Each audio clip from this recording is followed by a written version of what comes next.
Hello, everyone. Welcome back to a review of The Mandalorian. Today, we're taking a look at Chapter 18, The Mines of Mandalore. So, very meaty episode here. A lot happens in like 45 minutes or however long this episode is. Definitely longer than the last one. This is I think a really great episode of the show. Just with all the I hesitate to call it world building because there's like a couple small things that they kind of add to the mythos of Mandalore and everything, like these kind of mutant creatures that supposedly existed prior to the purge and the desolation of the planet and everything. Because Bo-Katan mentions them, it's like, oh well, if they survived, so evidently they've been out there before. They're probably a byproduct of one of the prior desolations of the planet that caused them to live in dome cities in the first place. I didn't like the Pog soup thing. I'm pretty sure that's new. So, I mean, there's a couple small little added details that are technically world building. But it's almost like more like world deconstructing of finally getting to see this place and just how absolutely demolished it is. Yeah, it really is.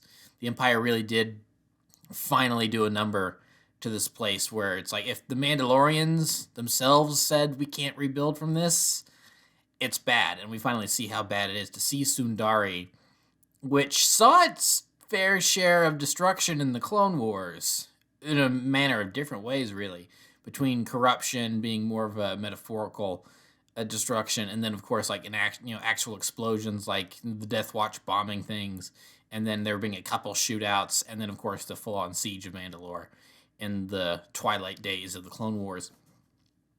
So finally getting to see the desolation.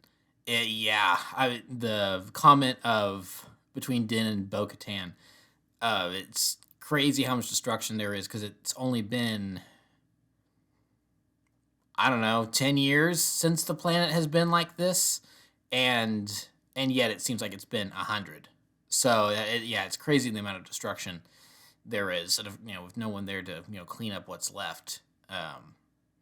It's just going to get worse in decay. And really, it's like, with a city that large and everything, that destroyed, it's like, yeah, no, this isn't a bad place. So the kind of the world deconstruction was cool to see, and to see Bo-Katan really look regretful over the state of it. And her and the kind of the part she played in it and everything, and how she really looked at Mandalore in general, because all these old myths and stuff, and the Way, and the Children of the Watch, she saw this as like a bunch of fanatics looking at fairy tales and believing in fairy tales, and she has a much more literal view of Mandalore, where it's like, here are the people, we have strong ties to our armor, it is part of what makes us who we are, but we're very pragmatic people. We don't really have much room for superstition in our creed, and what we see the creed to be now. And so she is a devotee. She adheres to the Way to a certain degree, but she doesn't consider herself like a devotee, like Din, where it's like she refuses to remove her helmet in the presence of others, and it's like this uber religious kind of person that Din clearly is, where, I mean, he's been brainwashed by a cult, and this is what he understands Mandalorian custom to be. Her kind of walking him through everything, and then kind of joke reading the plaque down in the mines and everything, kind of thinking that the mythosaur is a funny kind of boogeyman thing.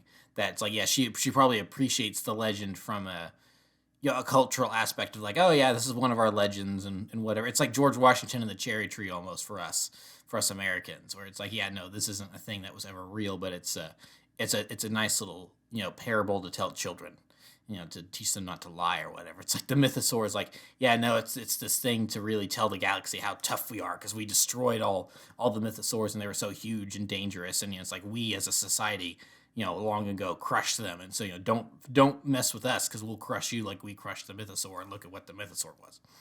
So I think she probably appreciates it from that aspect, but as an actual living creature, she smirks at the idea of it even being real.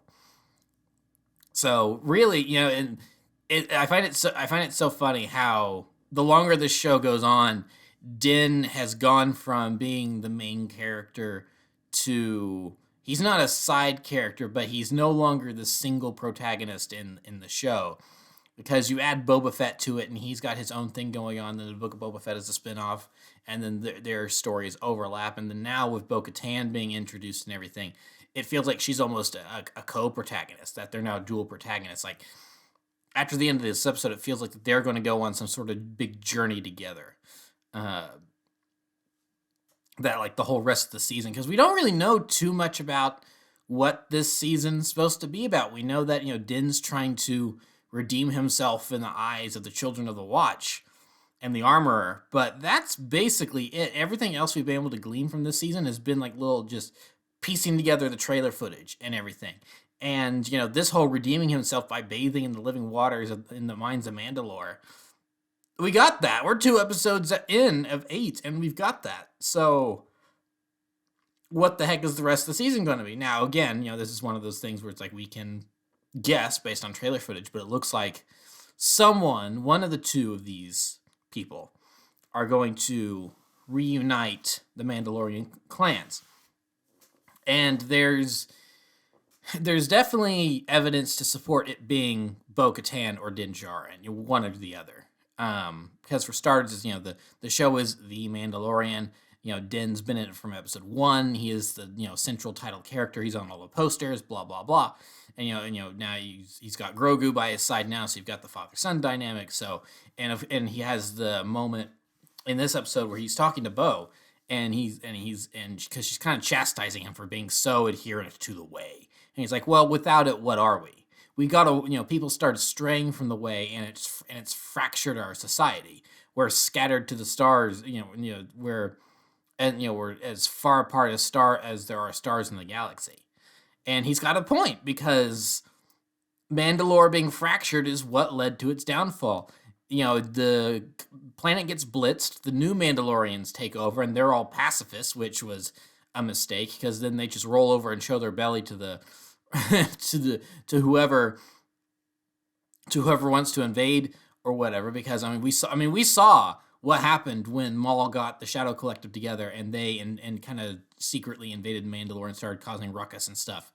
And it did not take much to destabilize Satine's government, which is another reason why I don't believe that Satine's idea of how Mandalore should be was the correct one. Again, totally respect her as a person, but I just don't agree. I've just never agreed with Satine's politics. Doesn't mean that she should have been killed to torture Obi-Wan Kenobi. Thanks, Maul. So it clearly did not take much to destabilize the peaceful new Mandalorian government, and that's kind of, evidence of it's like, yeah, they probably shouldn't have been doing this to begin with. However, then you have further splintering of the Mandalorians when Maul stakes his claim to the throne with the Darksaber after killing Pre Vizsla. And that fractures them more. And then, of course, that leads to the Siege of Mandalore, where Bo-Katan's, I'm going to call them the true Mandalorians, because we don't really have any other thing to call them. So Bo-Katan's now the leader of the true Mandalorians, going up against the remnants of the Death Watch. And then, you have a whole big battle there. And then the true Mandalorians kind of went out for a little bit, but then you've got, I guess, little fractions of the Death Watch that just kind of sit there and grumble for a while, and then the Empire comes in, and they start to take over the place, and Satine doesn't like that, so then the Death Watch come back, and Gar Saxon is installed as the new regent, and the Saxon clan starts to take over, and Bo-Katan doesn't like that, and so then that starts to cause trouble, and then the clans become even more fractured, and then Sabine Wren builds the Duchess. Very poor naming scheme. Sorry, Sabine. And then that could be used as a weapon against all Mandalorians by the Empire. Remains to be seen if that is something they indeed used on a massive scale. It's just this domino effect of continuing to spiral out of control that sees the utter destruction of their planet, and where, a lot of times, we just say nuking something turns it to glass or whatever. It's like, but, when Boba Fett says in in season 2, it's like the Empire turned that planet to glass. Boy, was he not wrong. I mean, the whole planet's actually been like crystallized on the surface and everything. So yeah, it has actually been like atomized by the bombs the Empire used and stuff, which is crazy. So, so yeah, so going back to getting to the point here, Din seems to be of the mind that we need to get back to the way and be able to link the Mandalorians back up. So I think there is evidence for him being the new Mandalore, and also him having the Darksaber helps with the whole claim to the throne thing. However, at the same time, with Bo-Katan seemingly coming into new prominence in the show, she was introduced in season 2, a continuation of her character arc from Clone Wars and Rebels, albeit out of order, but that's not the fault of the story team or the creators. Thanks, Disney, for canceling Clone Wars. Her now being a prominent figure, it would make sense for the story of The Mandalorian for Din to be the new Mandalore. However, it makes sense from an overall looking at Star Wars as a whole franchise. There's one of two things that could happen with Bo-Katan, where it's like either it makes sense for her to finally take the throne and do it right this time and really truly unite all Mandalorians of the galaxy to take back their home planet and become one culture again, or for her to now get over some of her grief and regret and guide Din to do that as the new Mandalore and make sure that he doesn't make the same mistakes she did. So I'm very interested to see what they do with that, because there is this discourse about, and I talked about that a little bit last time, I think, about Bo-Katan being this kind of weird wishy-washy character, and I think that's more attributed to the fact that her story is being told out of order for people watching everything when the shows air instead of in chronological order. And it'd make more sense if we saw things in order the way it was kind of intended. Sort of. But so yeah, so her being a wishy-washy character, I don't really think that's her fault of the character. I think that you watch everything in order, there's a good progression, and so her being the new Mandalore would make sense for her story, but again, at the same time, it would also make sense for her to maybe finally decide to step down and not stop seeking that leadership position and come to grips with not what everyone else thinks she should be, but what she thinks she should be, and kind of take ownership of her own destiny again, because that was kind of the thing that got Mandalore into major trouble last time, is she decided to stop wallowing in pity over the loss of her sister and step up to be the leader, but then maybe that's not what was supposed to.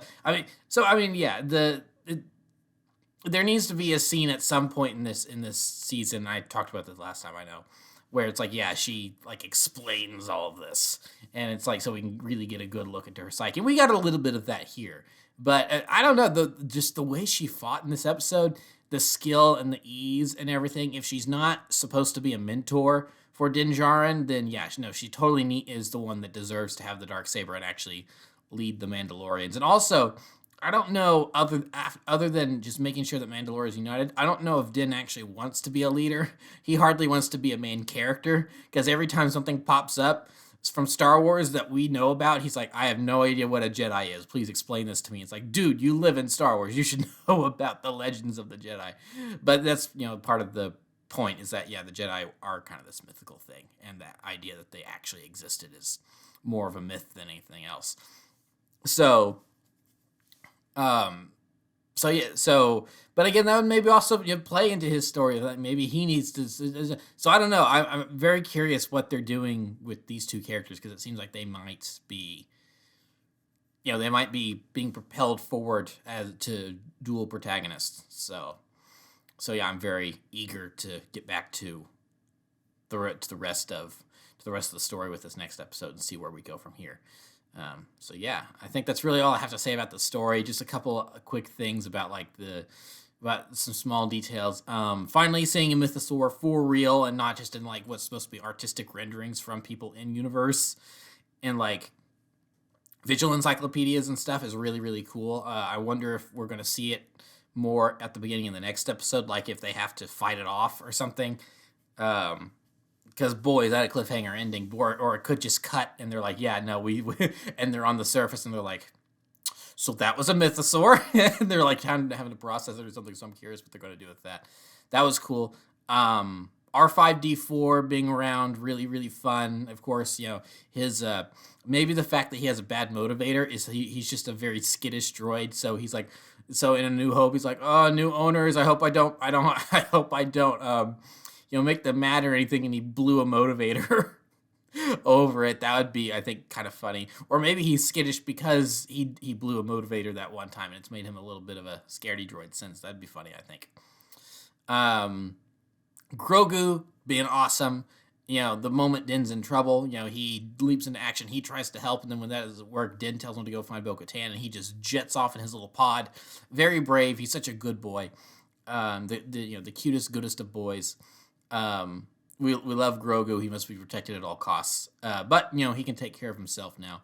Pelimoto being back. I always enjoy Pelimoto. She's a fun character. Still missing her tooth from when he was knocked out in the Book of Boba Fett. Boba Fett name drop, by the way. That was fun. And also seeing a little bit of the actual Boonta Eve celebrations. Because, of course, the Boonta Eve Classic is, the pod race from the Phantom Menace. And so it's like we kind of get the idea that maybe there is this holiday based on the fact that this is a name that exists. So it's like, what is exactly this holiday? Why is it, a good tourist attraction or whatever? I would be very, very curious to know exactly what Boonta Eve is. It's like, what is the Boonta that they're celebrating or whatever? Is it Tatooine Christmas? And it's like, what is it? So that was kind of a fun nod. Let's see here. I already mentioned the rat ghoul type creatures. I really thought they were going to be rat ghouls, but then Bo-Katan called them something else. I'm like, eh. I don't think they're anything from Legends that I'm aware of, but of course there is so much Legends material out there. They totally could be something from Legends that Dave and John pulled out of a role playing game from 1987 or something like that. So who knows? I'm sure someone out there, if they are a thing that's existed prior, someone on the internet will point it out somewhere at some point. What else? Oh yeah, of course. No. The big thing I was talking about Bo-Katan fighting. What the heck was that weird creature droid hybrid cyborg thing? That was weird. I saw a lot of Bionicle fans on Twitter calling it a Rockshi, and it's totally a Rockshi. And since I don't have anything else to call it right now, I'm just going to call it a Rockshi because it's this kind of thing that wears a metallic suit, and it's tall and thin, and it carries a staff that has powers and everything. So I'm like, it's totally a Rockshi. It's kind of got a spiky back and everything. It was a Rockshi. It's like, the Rockshi are in Star Wars now. Cool. So yeah, no, that thing was cool, and then the fact that it was like modular, and it seems like, so it's like, was it like a little hermit crab? It's like, but it looked like it had a humanoid eye. So I'm thinking to myself, it's like, is this a Mandalorian that was like severely wounded in battle, and so like the only thing that's left is somehow his head, and he's hooked it up. He or she has hooked it up to this, this life support system, because it seemed like he was trying to drain the blood out of Din Djarin because like he needed the blood. So that was all interesting. I wonder. It seems like we've seen the last of him because it seems like it finally died. So it's like, is that the only one? Are there more? It's like, how's that gonna work? Is it a Tong? Was it a Tong, which of course are supposed to be the original native Mandalorians to the planet before the humans showed up? You've got these other weird radiation, assuming, I'm assuming they're radiation enhanced or whatever. You got those weird mutants around. So, I mean, maybe, and you've got the little lizard dragon guys. So it's like, was this one of the Tong or something? So I've got questions about him, but it may have just been, random monster we created for the episode because we needed a little bit of conflict and not just talkie while walking through mines. So yeah, I'm very curious about all that. But yeah, I don't really think I have too much else to say about the episode. I'm just excited for more. So very very good second episode. I understand. There were some people saying that, oh, this should have been the premiere. It's like, I don't know about that. I like that there was a smaller stakes episode to get us kind of back into it a little bit, back into that world, settle us in a little bit, and then we're off to the races and stuff. So it's like, but we're definitely feels like we're off to the races now. So yeah, I'm very excited for the next several weeks. So that'll pretty much be it for my review of The Mandalorian episode 18. And thank you so much for watching this review. So remember to like, comment, subscribe, all that great stuff. Remember to follow me on Twitter and Instagram. Those links are in the description below. And I'll see you guys next time. Thank you so much for watching, and goodbye.